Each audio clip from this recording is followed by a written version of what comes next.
Hey y'all, it's Leslie Ann from Life in 5th grade, and today is part 2 of the book bin tour. So if you haven't seen part 1, I'll leave a link down below.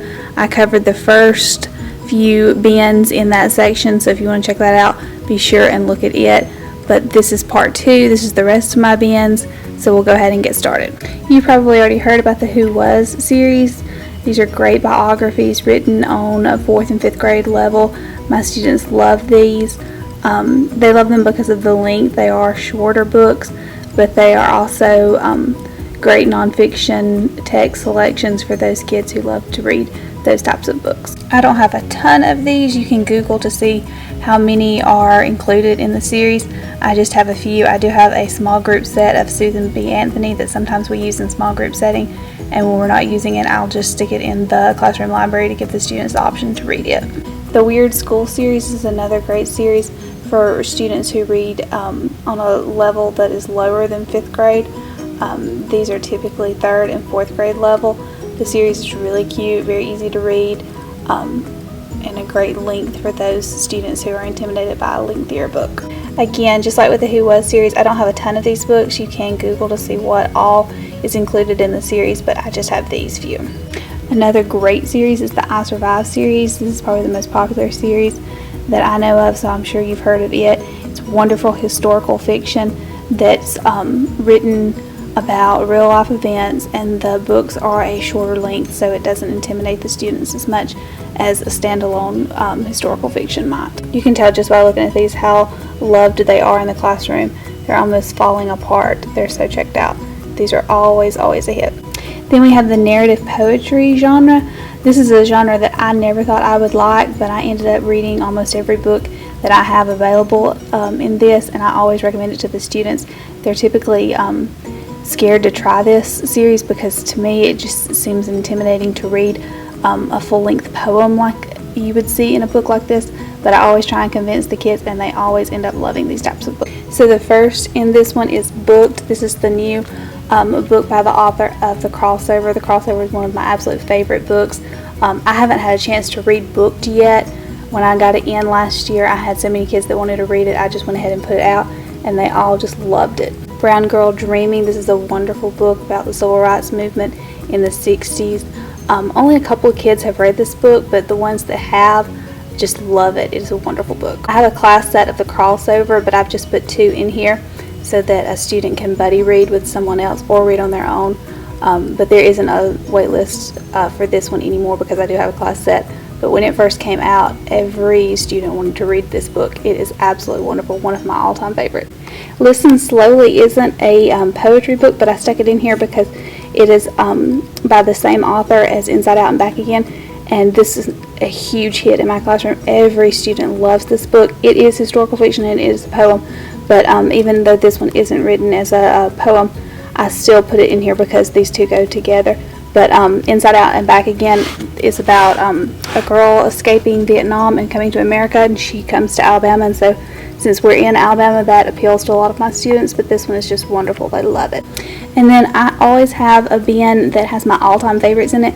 These are my all-time favorite books, the ones that I always recommend to the kids every year. Year after year, I love these books. They're my all-time favorites, so I put them in a special selection so that the kids could check them out and read them. So the first one is Crash. Then we have Crenshaw. This one's written by the author of The One and Only Ivan, which is an absolutely wonderful book. I do have a small group set of that book, so I don't have it in my all-time favorite bin, but it is another favorite. Then The Tale of Despereaux. I think I talked about this one earlier. The movie is horrible, but the book is just wonderful. Ella Enchanted, one of my all-time favorites. Holes, who doesn't love Holes? The Chocolate Touch. A lot of kids don't know about this one. It's not typically my all-time favorite, but I do put it in here so that the kids can experience this one, because this one isn't one that they are going to just pick up on their own. Then we have Nightingale. This is the new one by Kate DiCamillo, the author of Because of Winn-Dixie.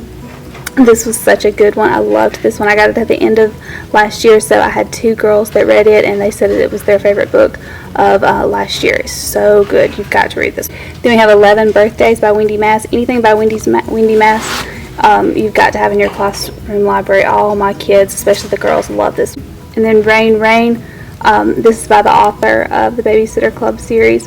This is about a girl who is obsessed with homonyms, and she doesn't have a very good relationship with her dad, but she has a great relationship with her dog, and then it ends up running away in the middle of a tornado or a hurricane, I can't remember, but it's her journey to find the dog, and then she does find it, and it's just a really sad story, but it's so good. And then the last bin that we have are my weekly picks. This is a new thing that I've done this year, so I plan on changing this one out every week and putting new books in that I would recommend to the kids so that they can find new books that otherwise would just get buried in the shelves.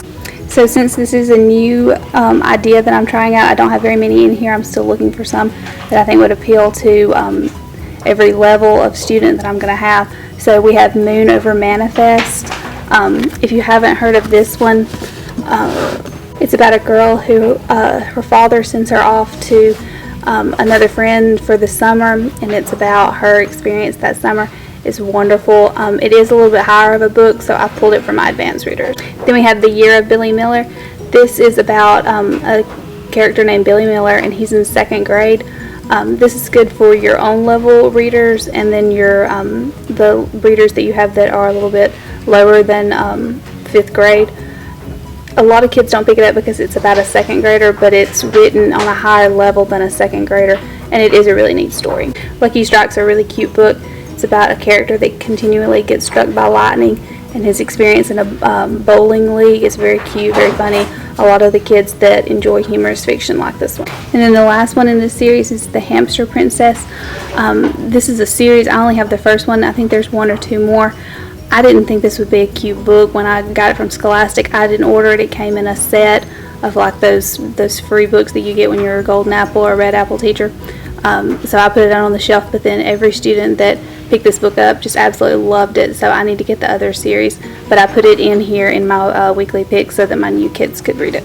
So that's it for the second part of my book bins tour. Thanks for watching.